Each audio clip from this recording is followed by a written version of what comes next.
going mega eagle. Right, folks, how you doing? Okay, so we've got a big old stack of let me walk you through it. Glass cloth, acetone just for cleaning. Got some mixing tubs, fumed silica. Oh, hang on. Should have a. Anyway, yeah. Silica gel coat, top coat, resin, PVA release agent, rollers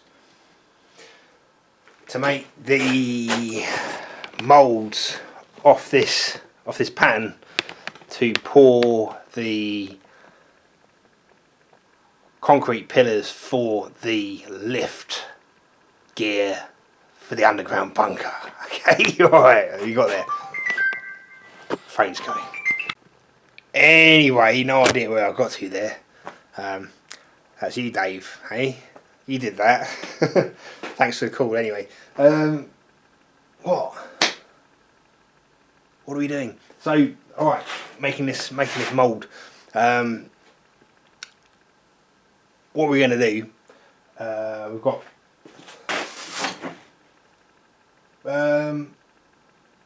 PVA release agent gets sprayed on. That has to dry. Then we've got mould release. 6 coats of that have to go on. That's like wax basically. 6 coats of that. Then we spray a gel coat on, and then use the fumed silica thixotropic powder and chopped glass in with some resin to make a paste, and we'll use that to fill up all the nooks and crannies. Right, by nooks and crannies I mean these corners that glass mat isn't going to go around comfortably, and these, we've got 3 angles here coming together. We'll dump a load of filler in there. We're not worried about weight. It's not like this thing's going to go flying, is it? Or, you know, a lightweight canoe or something. Then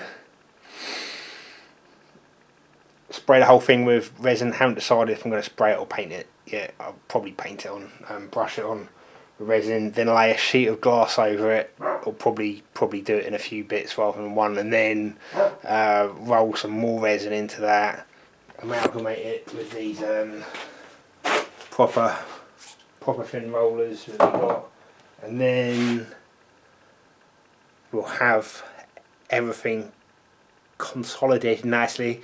And before that last layer of glass fibre dries, we'll put the top coat on, and we'll have 1/4 of our column mould. So then we'll do it 3 more times and we'll be done. Okay, I'm just going to go at it, lads, and see what happens. Like, I haven't got a clue what I'm doing. Well, I mean, obviously I have a clue what you're doing, but I've not attempted anything of this scale with the right stuff before, so I'm quite excited, a little bit nervous. I would recommend, like, if any of you fancy trying anything like this, don't do what I'm doing.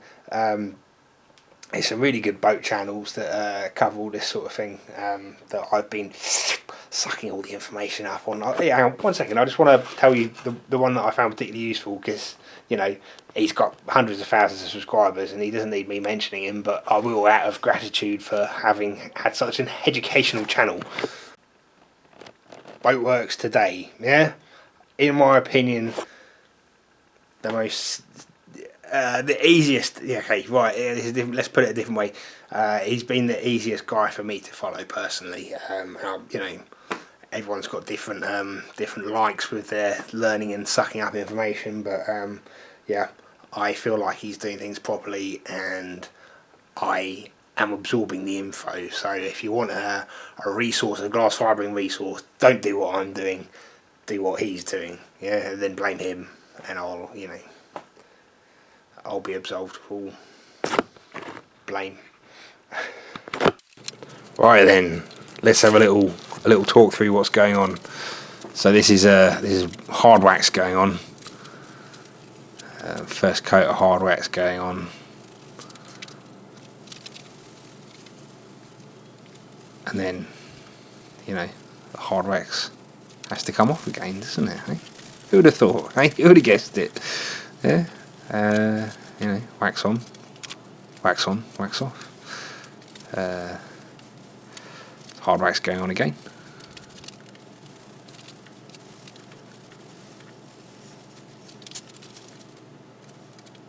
And the hard wax coming off again. It's meant to be 6 coats of wax, but because I was using the PVA release agent as well, I only went with 4 coats of wax. That works okay. This is soft wax now, so 2 different types of wax, and you'll see in a minute the PVA going on. This is easy, you know, waxing stuff's easy. Just buff it off again afterwards once it's dried. But the soft wax you have to take off instantly. 2nd coat of soft wax now, I think. The hard wax had to be left for 20 minutes for it to start drying off. This is 2nd coat of soft wax. Yeah, pretty time consuming. The prep was the most time consuming bit, I suppose. You have to leave you have to do it so many times and leave a fair amount of time in between it. The awkward amount of time where you can't really get stuck into another job. Okay, this is the PVA going on. This is bloody tricky because nothing wants to stick to wax, does it? So I ended up doing having a few mistakes to start with, a lot of runs. And you can see I'm just misting it on from a bit of a distance, then hitting it with a heat gun, and misting it. I had to do this so many times. I lost count. Haven't even counted it now. Misting, heat gun, misting, heat gun, just so you can get something for an actual decent coat to stick on. You know, I'm in my gym jams here, obviously. It's time for bed, but we're still misting this bloody PVA release agent on.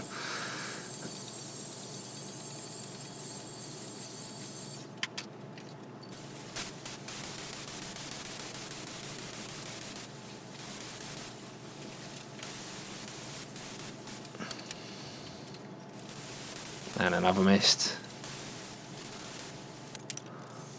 and another heat gun. Nightcap, another mist. Jesus, endless. I'd tried drying it off in front of the heater as well, and that caused the wax underneath it to cook off. Like all manner of weird things happen then. But eventually settled on this technique.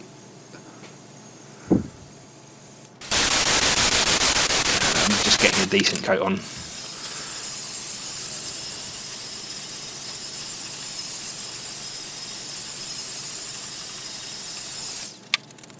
Another nightcap. Another decent coat.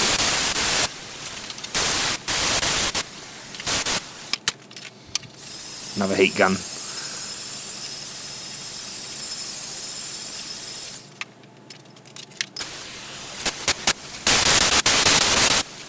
Another decent coat, another heat gun, is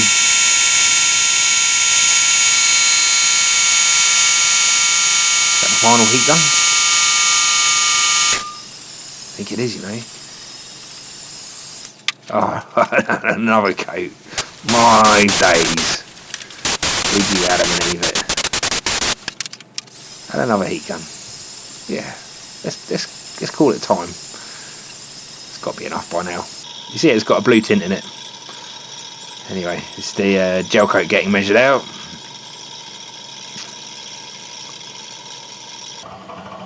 Do it on the scales. 800 on the nose. What are the chances, eh?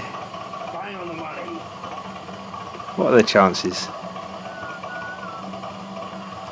So, I was going to spray this on, which is why I stick a bit of thinners in there, or acetone to thin it down.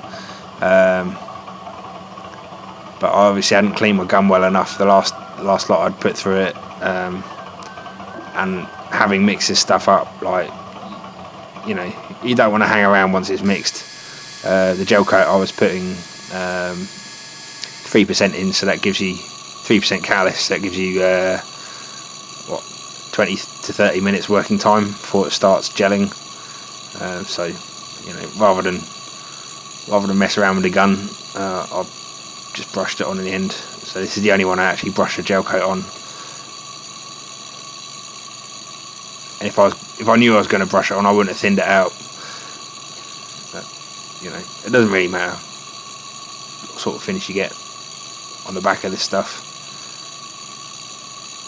But it makes it easier to roll if it's fairly flat anyway. It makes it easier to roll the matting on if it's fairly flat.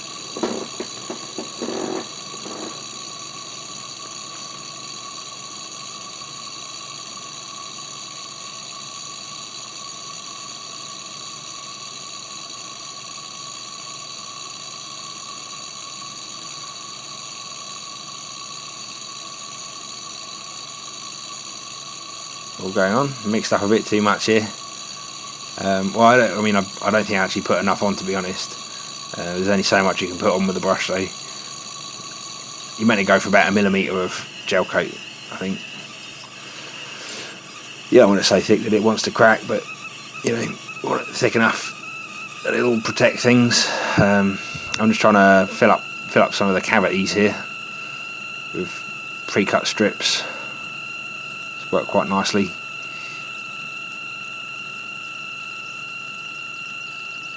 I've got my first big sheet going in. I'm working that into the grooves there, and then trying to work the corners in whilst keeping the grooves pressed down. Right, it's all pretty easy stuff once you get into the swing of it. I don't know, like, it's quite easy to get flustered with it though, just because you know the clock's ticking on it all, really. You know, you want to have all your matting down before the gel coat's properly cured, you know. And you want to have the whole job done like within 12 hours. So I did lots of prep work whilst I'm waiting for the previous one to go hard enough to put the matting on. I'd cut all my bits of glass mat up, got everything laid out, tried to get organised. Yeah, I'm just reinforcing the corners here. Funny things happen in the corners, especially with this chop strand mat, because you're either asking it to stretch or fold up on itself, bunching up on itself, and it'll do it. I mean, I'm always surprised at how easily it does go around sort of three-dimensional corners. But you just got to be aware, I suppose, that you're sometimes pulling the fibres apart. So if you want any strength in that corner, then you got to put more there.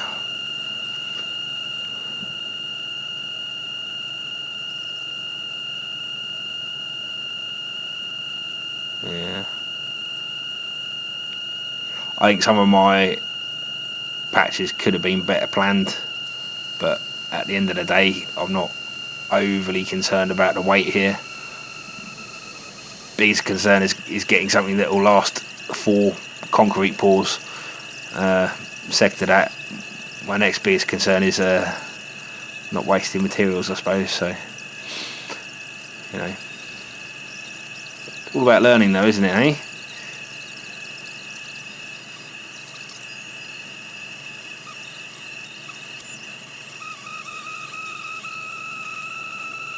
Nearly done on the glassing. This is easy, really. I say it's all the prep work that's difficult.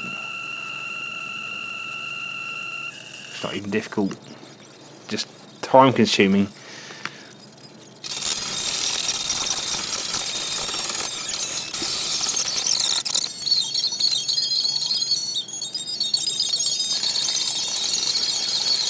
Got to have a roller though. Whoa. They're only cheap.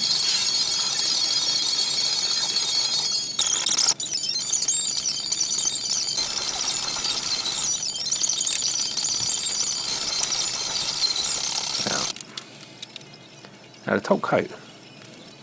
Top coat just seals everything in because resin doesn't like UV exposure. Doesn't really like water, to be honest, I think. You know, this means if you've got any loose fibres or anything like that, then you plaster it with what's essentially gel coat again, and it'll stop water tracking into the mat or anything like that. And we're done.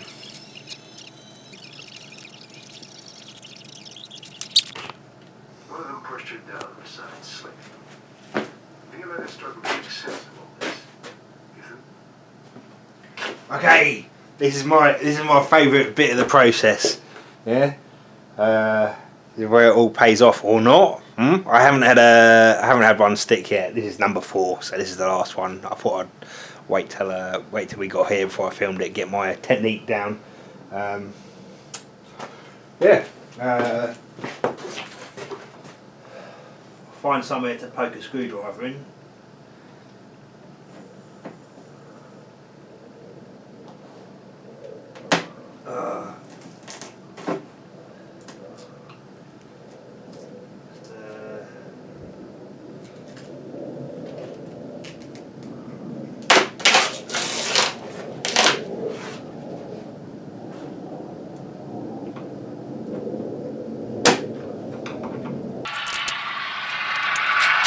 This one took a bit of working out.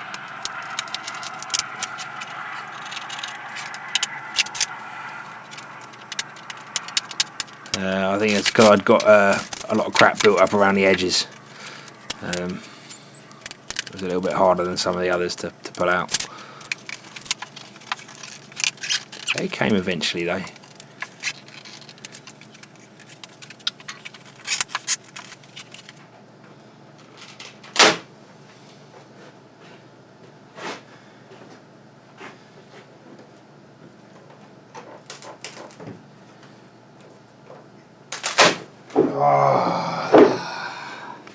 There we go. Okay. Oh, look at that.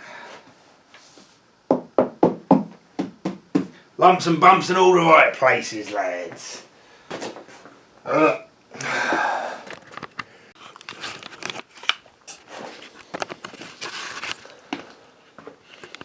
Okay, so this was the this was the product of that mould. A lovely mould that is now completely redundant. Can't imagine I'd ever need that again, because I've got 4 of these now, and what I'm only intending to make 4 pillars, but you know, I'll probably keep hold of these just in case I want to make more. And these are not massively robust. In most places they're doubled up 450 gram per square meter woven roving. Is that woven chop strand mat? And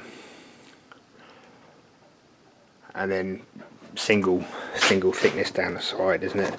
Doubled up in all the corners and important places. But I don't know what you'd expect to get out of these as far as production numbers are concerned. Let me put a couple of them together so you can see the actual plan. Yeah. Alright, so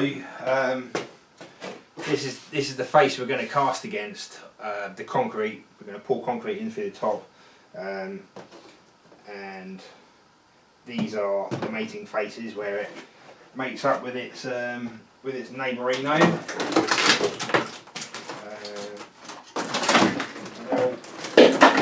Hey, come on. They need a bit of a trim, but I haven't figured out how I'm going to bolt them together yet. And I'm getting stabbed by shards of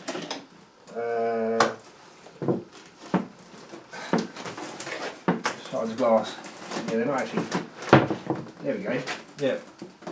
So look, we've got little. We'll have a big seam on the pillar when it's made, but if I pull these off whilst the concrete's still green, that'll just either knock off with the end of a hammer, or you know, worst case scenario, I have to just dress it with a masonry disc and an angle grinder, but I think that'll work really nicely, you know. You freestanding? Right, let's put another one there. Hey, why not? Huh? It's not like I do this every day. Let's put you there as well, my friend. Hey, how about that? Woo!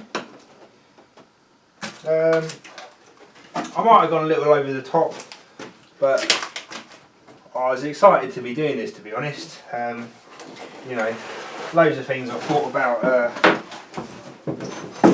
Wait, they're nice and light.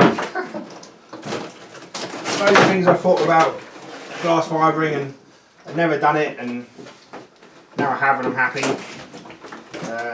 Like, you know, big stuff like this, stuff that makes sense. Like these make sense because I needed 4 pieces exactly the same. God, it's really quite thin in a few places. I know, I'm certain I've got at least one thickness of the glass all the way around. Perhaps, no, I don't think I could have used a heavier mat because it would have struggled fitting in everywhere. Alright, we're gonna get some lovely pillars out of this for the lift gear for the crane. Yeah, I did some learning, and you know, look, with the consideration put into the mould, the original pattern as far as draft and everything is concerned, and then plenty of prep on that, and plenty of wax on that, and plenty of mould release on that. These preps wouldn't be smart enough to use for, you know, you'd want a better finish if you were making a boat or something, wouldn't you? Got some wiggly bits up top, but absolutely fine for concrete mould. Yeah, pretty cool. I don't know. I don't know if I'm going to get some thicker matting for the other moulds. I'll have to have a think about that, because the other ones have got to turn out hundreds of pieces of concrete, and they definitely want to be heavier than this, you know, in every respect. This gel coat's a lot thinner than it should really be. This was 800 grams of gel coat per piece, and then about 2.5 kilos of resin, and I don't know, I haven't figured out how much glass cloth, and obviously I put top coat on it as well, which, you know, probably isn't really necessary because these haven't got a huge amount of work to do. But like I say, this is a learning exercise for me. I've not done anything quite like this before, and it will become more important with the later moulds. So, and they'll be harder as well. These have got, like I say, you know, very few shear edges. Like the very top and the very bottom were the only shear edges, and because these are quite light, it flexed plenty enough to get it out of there. I did try and get the centres, this portion beefed up quite a bit, but what I'll probably do, and I haven't decided yet, is put plywood or battens or something down the side and drill through to the neighbour and bolt through like that, and maybe put a few webs in plywood again. I don't know, I haven't decided. I used the filler and the chop strand on the first one, and it didn't really work that nicely, and I found that, you know, this 450 gram glass just filled out these voids very pleasantly, and then on the later ones I you know, left a void inside, thinking that would give it a bit more strength. So I put a strip in, wetted it out, then put another strip in, wetted that out, and then a sheet over the top, and push that strip in, that sheet in, and then on some of the other ones, when I put another second full sheet over the top, I didn't press it all the way in, so there's a void there, which was by design. Yeah, you can see on this one it's closer to flat, isn't it?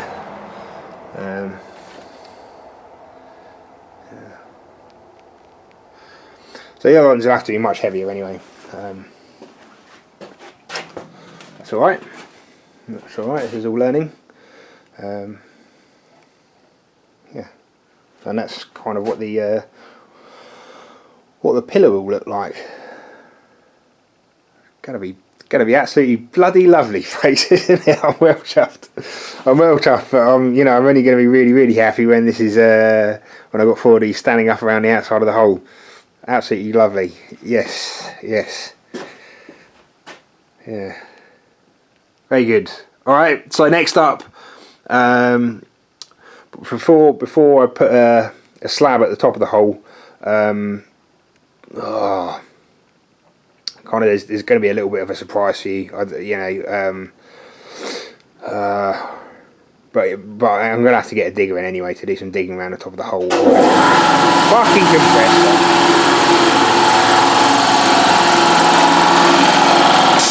Have some of that. So yeah, we'll get a digger in, but before I get the digger in, I want to have my dump truck up and ready. So that's my next job, getting on with the dump truck. You know, the new dump truck that I actually bought. I've got a few gearboxes now, and you know, between that and the broken one that's already on the dump truck, I'm sure we can get something working out. It hasn't actually run, so I'll have to get it running, and there's a few other bits I've noticed around it that I'll probably want to sort out before I start using it. We're not going to, you know, paint it or anything like that. I've got a seat for it there, because the one that came with it is completely knackered. That needs a drop of paint, so I'll probably do that tomorrow. And get on with the dump truck, and what? Yeah, then we'll get a digger in and get back to the hole. As long as the weather looks like it's going to stay above freezing. How bloody exciting, folks! And then we can make these piers, columns, or whatever. Awesome. All right. Okay, take it easy, folks, and I'll see you all again soon. Bye bye.